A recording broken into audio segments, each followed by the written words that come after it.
नए पड़ाव की ओर। अक्सर हमारे जीवन में कुछ ऐसा घट जाता है जिसके बारे में हम सोच भी नहीं सकते। कृति एक बहुत बड़ी अधिकारी थी। एक दिन ऑफिस में बैठे हुए थी कि उसके चपरासी ने एक स्लिप लाकर उसके पास रख दी।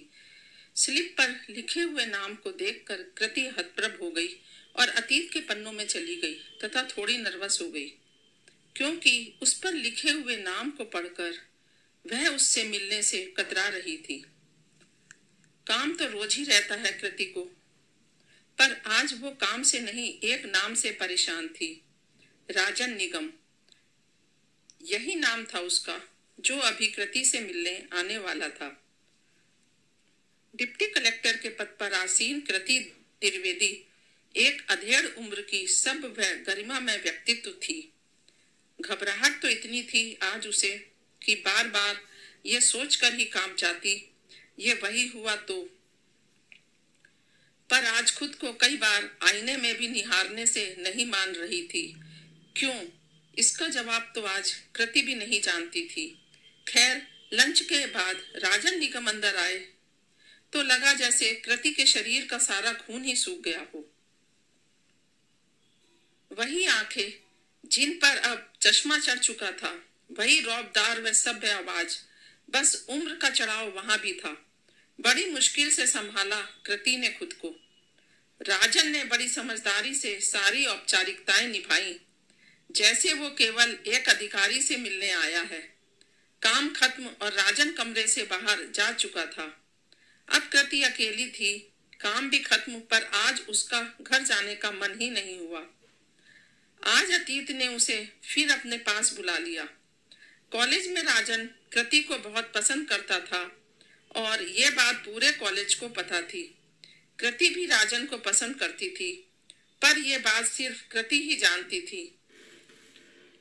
कृति जानती थी कि उन दोनों के रिश्ते का कोई भविष्य नहीं है, इसीलिए वो चुपचाप आगे बढ़ती गई। कॉलेज का आखिरी दिन। सभी खुश और थोड़े उदास थे, पर इन सब में आज कुछ और भी होने वाला था। भागम भाग और उतनी भीड़ में जब कृति कॉफी लेने कैंटीन गई तो वो समझ चुकी थी कि राजन उसके पीछे है। कहीं ना कहीं वो खुश हो रही थी, पर सिर्फ दिल में।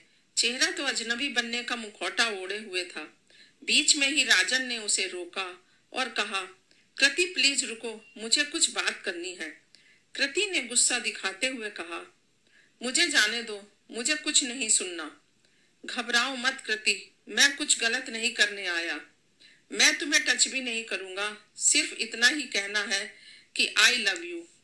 कृति को तो जैसे मन मांगी मुराद मिली हो।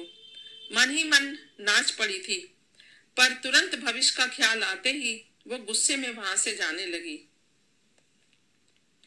तब राजन ने कहा, आज तुम कॉलेज के बाद बाहर पार्क में आकर खुद मुझे जवाब दो, हाँ या ना।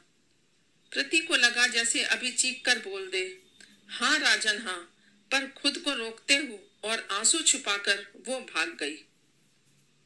उस दिन के बाद वो राजन से कभी नहीं मिली, पर दोस्तों से सुनती थी कि राजन रोज कॉलेज के पार्क में कृति के जवाब का इंतजार करता था।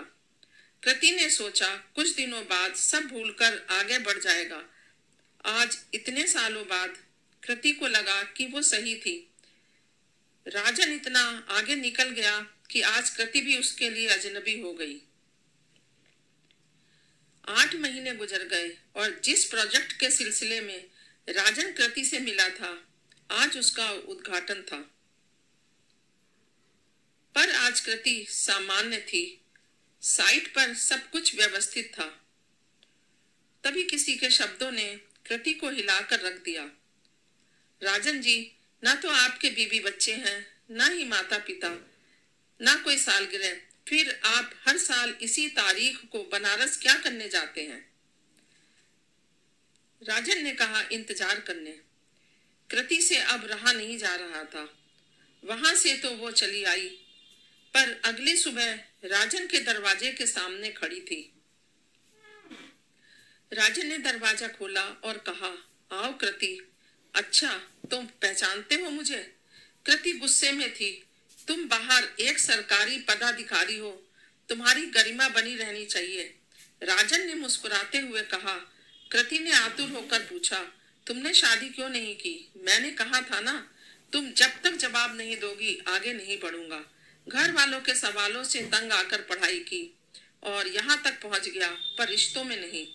राजन गंभीर था। इस बार राजन ने कहा, तुमने भी तो शादी नहीं की। इस बार कृति मन में शांत थी। तुम्हें हाँ कहकर छोड़ने की हिम्मत नहीं थी और ना तो कभी कह ही नहीं सकती थी। घर वालों से लड़ने की ताकत नहीं थी, इसीलिए पढ़कर इस लायक बन गई कि अपनी शादी से जुड़ा फैसला कर सकूं और घर वालों और उनकी इज्जत पर दाग ना बनूं।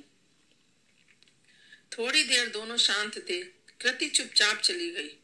खबर मिली कि कृति मैडम 1 हफ्ते की छुट्टी पर है। राजन हर साल की तरह घर गया और कॉलेज के फेयरवेल की तारीख पर पार्क में बैठ गया। उसकी नजरें जो देख रही थी वो सच थी। आज कृति आई थी वहां उसके पास। आधी उम्र निकल गई राजन, अब किसी भी जवाब का कोई मतलब नहीं। पर जवाब दिए बिना अब जी नहीं पाऊंगी। राजन, मेरी हमेशा से हाँ और सिर्फ हाँ थी और है। राजन मुस्कुराता हुआ उसके पास गया और कृति का हाथ थाम कर कहा, आधी उम्र निकली है पर जिंदगी अभी बाकी है। साथी बनोगी मेरी? इस बार कृति की बारी थी। कृति ने गले लगते हुए कहा, चलो अब हम अपनी दुनिया अपने तरीके से बसाएंगे। आज बरसों के इम्तिहान के बाद आखिर 2 प्रेम करने वाले एक हो गए। आखिर एक सवाल को उसका जवाब मिल ही गया। धन्यवाद। कृपया मेरे चैनल को लाइक और सब्सक्राइब करके बेल आइकन का बटन अवश्य दबाएं।